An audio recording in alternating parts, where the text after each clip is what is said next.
இன்று காலை ஒரு துக்க செய்தி.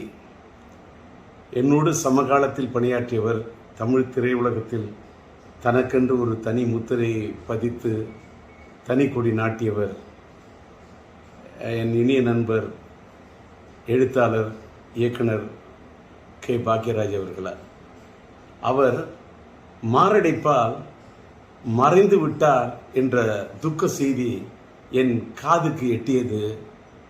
கவலை என்னுடைய மனதை போட்டு வாட்டு என்று வாட்டியது.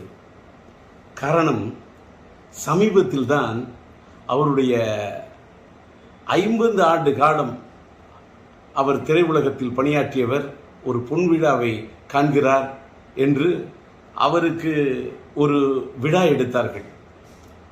அந்த விழாவிலே அவரை பாராட்டுவதற்கு எண்ணற்ற பேர் வந்திருந்தார்கள். நம்முடைய சூப்பர் ஸ்டார் ரஜினிகாந்த் ஐயா அவர்கள் வந்திருந்தார். நம்முடைய ஆந்திர மாநிலத்தினுடைய நட்சத்திரமாக கொடிகட்டி பறக்கும் நட்சத்திரமாக இருக்கக்கூடிய அண்ணன் மோகன் பாபு அவர்கள் வந்திருந்தார்கள். அந்த விழாவிற்கு நான் வர வேண்டும் என்று என்னை பாக்யராஜ் விரும்பி அழைத்தார். நான் சாதாரணமாக இப்போ எந்த விழாவுக்கும் போகிறதில்ல, தவிர்த்திருக்கேன். ஆனால் என்ன நினச்சேனோ தெரியல. அவர் ராஜேந்தர், நீங்கள் நானும் சேர்ந்து ஒரே சமகாலத்தில் இருந்தோம். என் காலத்திலே நீங்கள் திரையுலகத்தில் நம்ம 2 பேருமே நம்மளெல்லாம் போட்டின்னு சொல்லுவாங்க. ஆனால் நீங்கள் எனக்கு நல்ல நண்பர். நீங்கள் நானும் சேர்ந்து எந்த படத்துலையுமே பணியாற்றலை,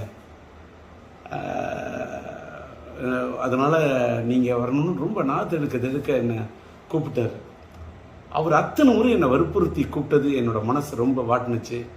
சரின்னு சொல்லிட்டு அந்த விழாவில் போய், சமீபத்தில் தான் அந்த விழா நடந்தது. அந்த விழாவில் போய் மனதார மனசு விட்டு அவரை பாராட்டிட்டு வந்தேன். எனக்கு அதில் என்னன்னா, இவ்வளவு சமீபமாக அவர் மறைந்து போயிடுவார்னு நான் கனவு கூட நினச்சி பார்க்கல. ஆனால் ஒரு சின்ன அவர் மறைந்து விட்டார் என்பது துக்கம் தாங்கலை, நெஞ்ச வாட்டுது. ஆனால் ஒரு சின்ன ஆத்ம திருப்தி என்னன்னா, ஒரு மனிதன் மறைந்து விட்ட பிறகு இன்னைக்கு நான் இரங்கல் செய்தி போடுறேன், எல்லாருக்கும் ஆறுதல் தெரிவிக்கிறேன்.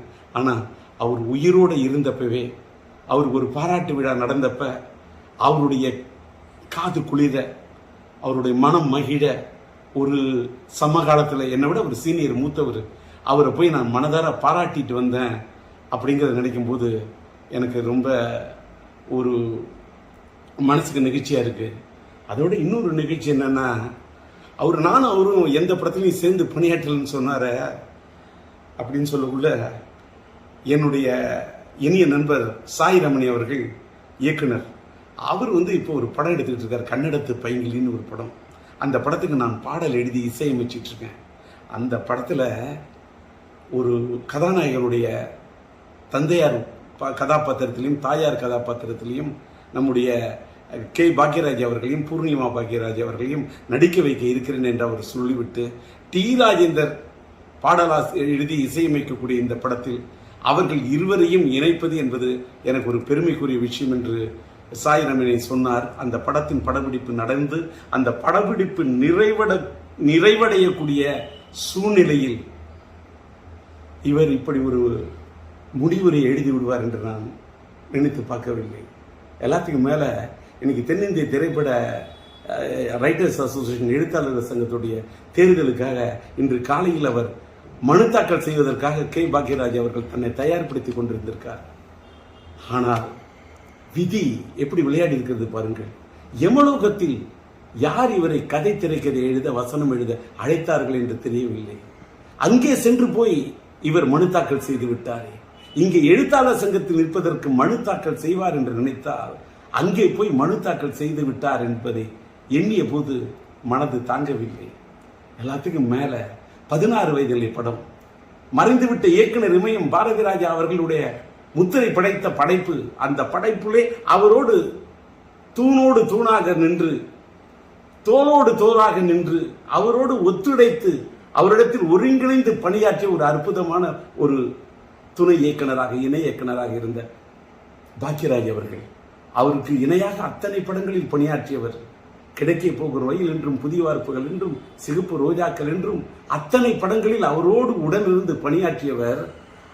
அவர் அந்த இயக்குனர் இமயம் சாய்ந்து மறைந்து, அது 10ஆம் தேதி என்று நினைக்கிறேன், 16 நாட்கள், 16 வயதிலே அவரோடு நட்பை ஏற்படுத்திக் கொண்டு பணியாற்றியவர்.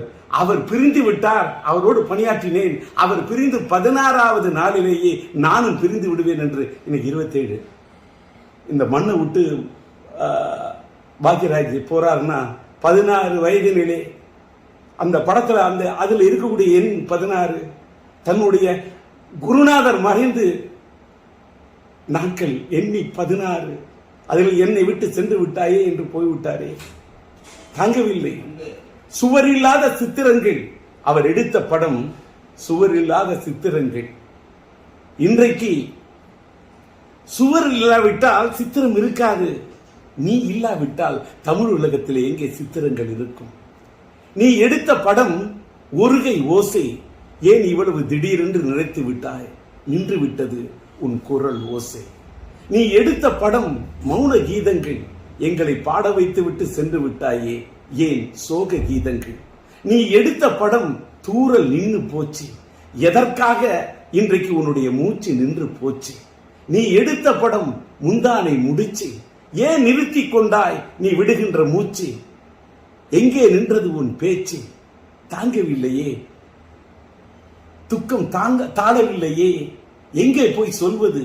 அதனால் நீ மறைந்து விட்டாய் என்ற செய்தி கேட்டவுடன் அது ஈட்டி போல் அது என் இதயத்தை தாக்கியது. அதனால் என்னுடைய துக்கத்தை எங்கே போய் சொல்வது? உம்மை இழந்து வாடக்கூடிய உன்னுடைய இல்லத்தாருக்கும் இந்த திரையுலகத்தை சார்ந்தவர்களுக்கும் என்னுடைய ஆறுதலையும் ஆழ்ந்த இரங்கலையும் தெரிவித்துக் கொள்கின்றேன். கலை உலகத்து ரசிக பெருமக்களுக்கு, தென்னிந்திய திரையுலகத்துக்கே, என் இந்திய திரையுலகத்துக்கே நீ பெரிய திரைக்கதை ஆசிரியர். உன் இழப்பு ஈடு செய்ய முடியாத இழப்பாகும். உம்மை இழந்து வாடக்கூடிய ரசிக பெருமக்களுக்கும் என்னுடைய ஆறுதலையும் ஆழ்ந்த இரங்கலையும் தெரிவித்துக் கொள்கின்றேன்.